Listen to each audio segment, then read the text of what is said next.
मैथिली प्रतियोगिता पर भाग लेने वाले प्रतियोगियों, सुना आप सभी लोगों ने राजा जनक के द्वारा आज भरी सभा में वीरों का अपमान किया जा रहा था। मैं यह विचार करने लगा, राजा जनक के द्वारा वीरों का अपमान क्यों किया जा रहा है? क्या राजा का प्रण वीरों के लिए था? निर्णय मिला नहीं, राजा का प्रण तो केवल राजाओं के लिए था। क्यों? क्योंकि राजा के प्रण में एक आरक्षण लगा हुआ था। और वो आरक्षण क्या था? तो कहा, बोले बंदी बचन बर सुनऊ सकल महिपाल। और महिपाल माने राजा होता, महिपाल माने वीर नहीं होता। आज केवल राजाओं के लिए प्रण था, आज केवल महिपालों के लिए प्रण था, तो अपमान भी केवल राजाओं का होना चाहिए, लेकिन वीरों का। लेकिन आज भरी सभा में कार्य राजाओं के लिए किया गया और अपमान धरा के वीरों का किया जा रहा है। वीरों की जात का अपमान किया जा रहा है। क्यों? क्योंकि यह वसुंधरा वीर भोग्या वसुंधरा है। ऐसी वसुंधरा के लिए, ऐसी धरती माँ के लिए राजा जनक के द्वारा कहा किया जा रहा है, अब जनक कहू माँ खे बट माने बैर बहन बैर बहन बैर बहन में ही जानी। राजा जनक, जो लोग समाज के विचार करके नहीं बोलते, जो लोग समाज के विचार करके कार्य नहीं करते, उन्हें बाद में पश्चाताप करना पड़ता है और सिद्धांत लग जाता है, बिना विचारे जो करे सो पाछे बचता है। और आज राजा के साथ भी वही हो रहा है।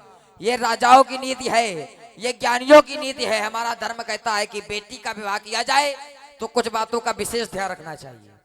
जो घर वर कुल होए अनुपा, बेटी का विवाह करने से पहले सबसे पहले घर देखना चाहिए, इसके बाद वर देखना चाहिए, इसके बाद कुल देखना चाहिए। और जब सभी पवित्र हो जाएं तो एक बार बेटी के विचारों को भी जानना चाहिए। क्या राजा ने घर देखा? क्या वर देखा? क्या बेटी के विचारों को जाना? नहीं जाना। इसीलिए बेटी के मन में दुख हो रहा है। आहातात दारुण हट्ठानी समझत नहीं कुछ लाभ नहानी सुनऊ राम रघुवंश मणि रघुनंदन रघुवीर।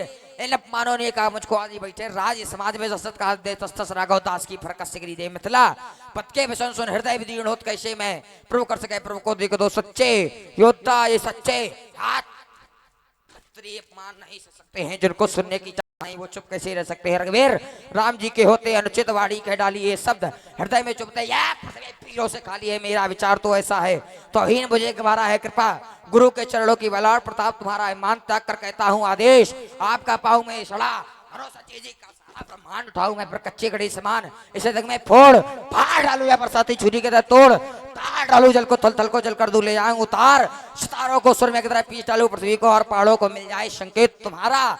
क्या से क्या कर जाऊं मैं, हर ज्वाला को राख बना दो। सेवन अलंकार बनूं मैं दूल्हा बने श्री राम, दुल्हन बने वो जनक की जानकी, वीरों में सोमणी लखन लाल के लाऊं मैं तोरौ छत्रक दंड जिमता प्रताप बलनाथ जो न करूं प्रभु पक्षपात। पोनी न धरऊं धनुहाथ, पोनी न धरऊं धनुहाथ, पोनी न धरऊं धनुहाथ।